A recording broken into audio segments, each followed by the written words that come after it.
As the afternoon sun gave way to evening, we were interrupted by an unexpected knock on the door. It was Thanksgiving, and our family was in high spirits, excited about the feast that awaited us. The house filled with the enticing aroma of roasting turkey and pumpkin pie. Laughter and chatter echoed through the rooms as we bustled around the kitchen, preparing the Thanksgiving feast.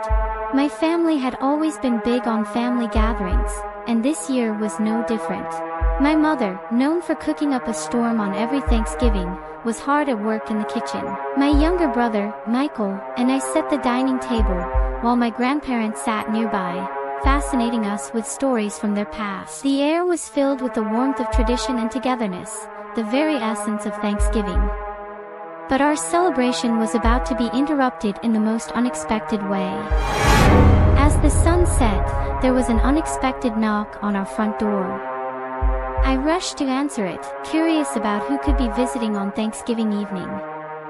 Standing on our doorstep was an elderly woman, her eyes filled with apprehension and her car parked haphazardly on the nearby highway. "I'm terribly sorry to bother you," she said, "but my car broke down, and I have no way to call for help.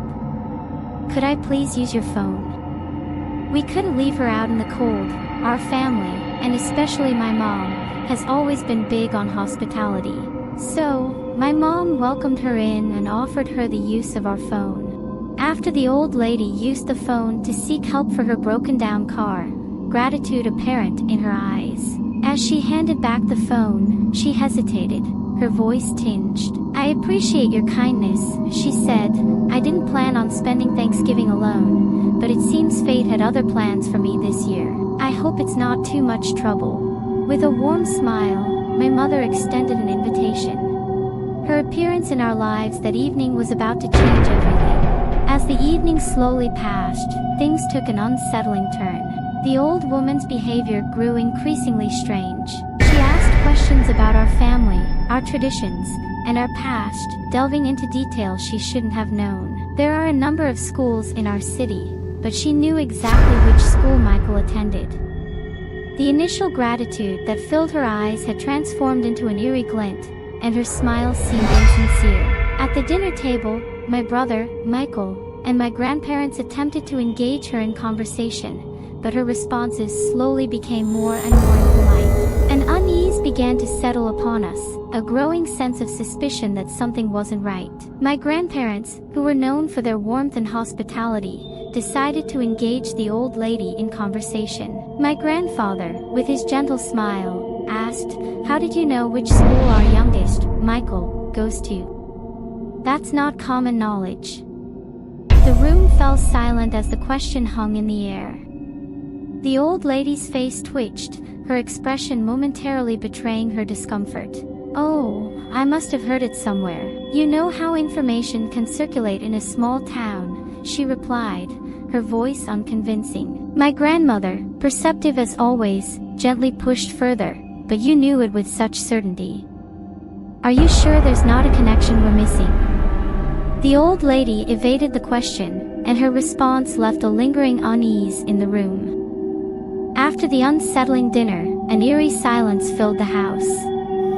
The old lady had excused herself to use the bathroom, but moments turned into minutes, and she still hadn't returned. The atmosphere was thick with suspicion. My mom couldn't bear the tension any longer. She decided to check on the old woman, believing that maybe she needed help finding her way back. The hallway leading to the guest bathroom was dimly lit, and the air grew colder with every step. My mom reached the bathroom door, her hand trembling as she knocked gently. There was no answer. She cautiously pushed the door open and found an empty bathroom. Her heart pounding, my mom moved down the hallway, glancing into the other rooms. She was growing frantic, fearing that something terrible had happened to the old lady. The door to Michael's room was slightly ajar.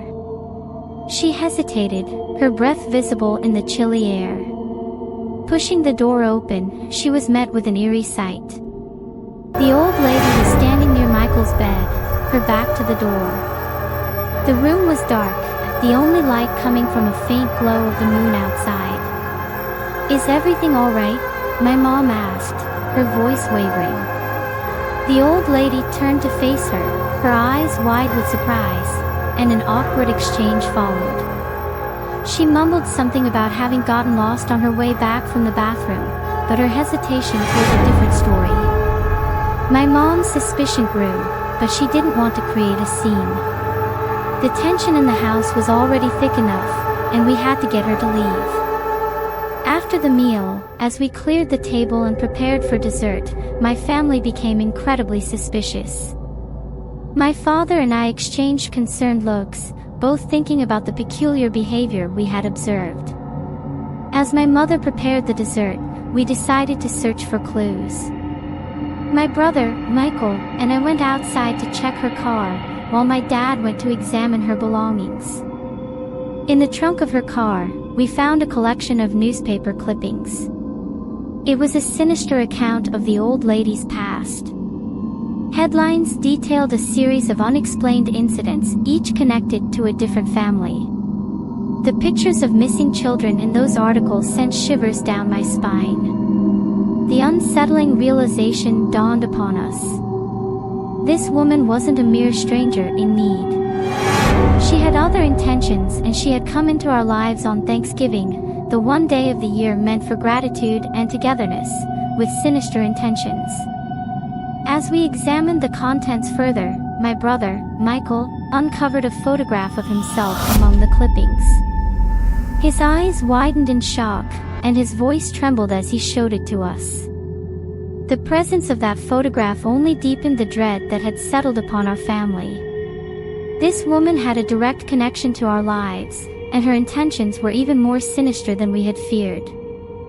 With trembling hands, my brother, Michael, and I hurriedly showed the newspaper clippings and the photograph to my father.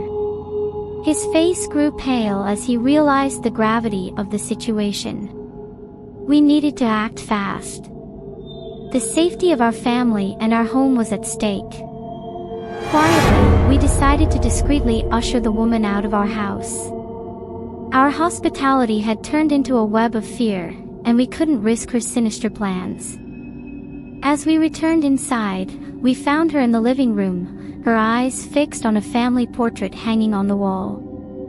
We exchanged a nervous glance, knowing that we had to be careful not to alarm her. My mother, maintaining her composure, politely informed her that it was time to leave. But as she was about to walk out the door, the old lady reached into her bag, a sly smile curling her lips.